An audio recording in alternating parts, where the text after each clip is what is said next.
योगी मोदी का ऐसा खौफ, पश्चिम बंगाल के मुसलमानों ने दिया ताबड़तोड़ बीजेपी को वोट। मुसलमानों ने कर दिया दीदी को बर्बाद, सड़क पर बैठकर फूट फूट कर रोने लगी ममता बनर्जी। मुसलमान ने दे दिया ममता बनर्जी को सबसे बड़ा धोखा। मुस्लिम बहुल इलाकों में भी बीजेपी की भगवा सुनामी। पश्चिम बंगाल के मुसलमानों ने पलट दिया पूरा चुनाव। आखिरकार बंगाल के मुस्लिम ने क्यों की टीएमसी से गद्दारी? बीजेपी की जीत देखकर लगने लगे वंदे मातरम के नारे। पश्चिम बंगाल की राजनीति में इस वक्त जो भूचाल आया है वो सिर्फ सीटों का खेल नहीं है, ये ममता बनर्जी के पूरे वोट बैंक मॉडल की नींव हिला देने वाला तूफान है। जिस बंगाल में दशकों से ये माना जाता रहा कि मुस्लिम वोटर मतलब तृणमूल कांग्रेस की पक्की गारंटी, आज उसी बंगाल में ऐसे संकेत मिल रहे हैं कि मुस्लिम बहुल इलाकों में भी बीजेपी की पकड़ मजबूत हो रही है। और यही वो खबर है जिसने दीदी के खेमे में घबराहट और बेचैनी मचा दी है। राजनीतिक गलियारों में चर्चा तेज है कि इस बार ममता बनर्जी को सबसे बड़ा झटका उनके उसी कोर वोट बैंक से लगा है जिसे वो हमेशा अपनी सबसे बड़ी ताकत बताती थी। अब सवाल उठ रहा है कि क्या बंगाल के मुसलमानों ने ही दीदी को धोखा दे दिया? क्या मुस्लिम वोटर का झुकाव बीजेपी की तरफ बढ़ गया? और अगर ऐसा है तो ये बदलाव आखिरकार क्यों हुआ? मुस्लिम बहुल इलाकों में भगवा लहर, दीदी के लिए खतरे की घंटी। चुनावी रुझानों में मालदा, मुर्शिदाबाद, नॉर्थ 24 परगना, साउथ 24 परगना जैसे इलाकों में बीजेपी की स्थिति के पहले के मुकाबले बेहतर दिखाई दी। ये वही इलाके हैं जिन्हें टीएमसी का मजबूत गढ़ माना जाता था और बीजेपी का नाम लेना भी आसान नहीं था। लेकिन इस बार कहानी पलट गई। मुस्लिम बहुल क्षेत्रों में वोटों का बिखराव और हिंदू वोटों का जबरदस्त ध्रुवीकरण टीएमसी के लिए सबसे बड़ी मुसीबत बना। पॉलिटिकल एक्सपर्ट्स का कहना है कि बीजेपी ने सीधे मुस्लिम वोट बैंक छीना नहीं, बल्कि टीएमसी के मुस्लिम वोट बैंक में ऐसी सेंध लगा दी कि वोट एक तरफ इकट्ठा होने के बजाय कई हिस्सों में बंट गया। और चुनाव में जब वोट बैंक बंटता है तो सत्ता का सिंहासन हिलना तय होता है।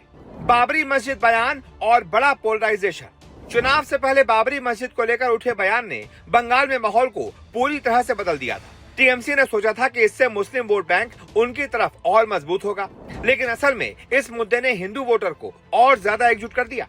यानी जिस मुद्दे को टीएमसी ने अपनी राजनीति का हथियार बनाना चाहा, वही बीजेपी के लिए सबसे बड़ा फायदा बन गया। कई इलाकों में हिंदू वोटरों का झुकाव बीजेपी की तरफ तेजी से बढ़ा और टीएमसी की रणनीति उल्टी पड़ गई। मुस्लिम वोट बैंक टूट गया और टीएमसी को सबसे बड़ा नुकसान। अब जो सबसे बड़ा फैक्टर सामने आया है वो यह है कि मुस्लिम वोटर अब एक मुश्त टीएमसी के साथ खड़ा नहीं दिख रहा। कुछ वोट अलग अलग नेताओं और छोटे दलों की तरफ गया, कुछ कांग्रेस और लेफ्ट की ओर खिसका और कुछ वोटर्स ने सीधे बदलाव के मूड में वोटिंग की। मतलब साफ है, टीएमसी को जो वोट बैंक एक पैकेट में मिलना चाहिए था वो अब बिखर चुका है और बीजेपी को इसका सीधा फायदा मिल गया। एंटी इनकम्बेंसी और सिंडिकेट कटमनी का गुस्सा। बंगाल में ममता बनर्जी का लंबा शासन अब एंटी इनकम्बेंसी की मार झेलता दिख रहा है। सिंडिकेट, कटमनी, वसूली, स्थानीय दबंगई को लेकर जनता के भीतर जो गुस्सा था वो अब खुलकर बाहर आ चुका है। विधानसभा चुनाव बहुत लोकल होते हैं।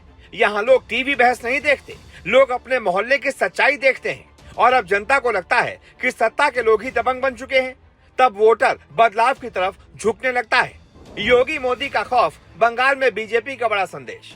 इस चुनाव में एक और बड़ा कारण चर्चा में है, योगी और नरेंद्र मोदी का असर। उत्तर प्रदेश में योगी मॉडल, अपराधियों पर सख्ती और कानून व्यवस्था को लेकर जो संदेश गया, उसने बंगाल में भी एक धार बनाई। लोगों को लगने लगा कि बीजेपी आने पर बंगाल में भी सिंडिकेट और गुंडागर्दी का इलाज होगा। यही वजह है कि बीजेपी का नैरेटिव अब सिर्फ राजनीति नहीं बल्कि सुरक्षा और सख्ती के संदेश में बदल चुका है। महिला वोट बैंक भी खिसका, दीदी की सबसे बड़ी दीवार में दरार। टीएमसी का दूसरा सबसे बड़ा आधार था महिला वोटर। लक्ष्मी भंडार और स्वास्थ्य जैसी योजनाओं ने ममता बनर्जी को महिलाओं के बीच मजबूत बनाया था, लेकिन इस बार महिलाओं के भीतर सुरक्षा और कानून व्यवस्था को लेकर चिंता बढ़ गई। महिलाओं ने महसूस किया कि योजना मिल सकती है, लेकिन अगर सुरक्षा नहीं है तो भरोसा टूट जाता है। और यही वजह है कि महिला वोट बैंक में भी सेंधमारी की चर्चा तेज हो गई। सबसे चौंकाने वाली बात यह है कि कई जगह पर बीजेपी की बढ़त के साथ वंदे मातरम और भारत माता की जय जैसे नारे सुनाई देने लगे। यही वजह है कि बंगाल, जहां कभी खुले तौर पर बीजेपी के समर्थन में बोलना आसान नहीं था, आज माहौल बदल रहा है। और ये बदलाव सिर्फ राजनीतिक नहीं बल्कि जनता की सोच का बदलाव है। अब सवाल एक ही है, क्या ममता बनर्जी का मुस्लिम प्लस महिला वाला फॉर्मूला टूट गया? योगी मोदी का ऐसा खौफ, पश्चिम बंगाल के मुसलमान ने दिया ताबड़तोड़ बीजेपी को वोट। मुसलमानों ने कर दिया दीदी को बर्बाद, सड़क पर बैठकर फूट फूट कर रोने लगी ममता बनर्जी। मुसलमानों ने दे दिया ममता बनर्जी को सबसे बड़ा धोखा। मुस्लिम बहुल इलाकों में भी बीजेपी की भगवा सुनामी। पश्चिम बंगाल के मुसलमान ने पलट दिया चुनाव। आखिर बंगाल के मुस्लिमों ने क्यों की टीएमसी से गद्दारी? बीजेपी की जीत देखकर लगने लगे वंदे मातरम के नारे। मुस्लिम वोट का बिखराव, हिंदू वोट का एकजुट होना और महिलाओं का भरोसा कमजोर पड़ना, ये तीनों चीजें मिलकर बंगाल में बीजेपी के लिए नई संभावनाओं का रास्ता खोल रही हैं। और अगर यही ट्रेंड जारी रहा तो इतिहास लिखा जाएगा, क्योंकि तब ये कहा जाएगा कि बंगाल में दीदी नहीं आ रही, दीदी का वोट बैंक मॉडल हार गया। इस बारे में आप क्या राय रखते हैं, कमेंट करके बताइए। यूट्यूब पर देख रहे हैं तो चैनल को सब्सक्राइब कीजिए, फेसबुक पर देख रहे हैं तो पेज को लाइक और फॉलो करना बिल्कुल भी ना भूलिए।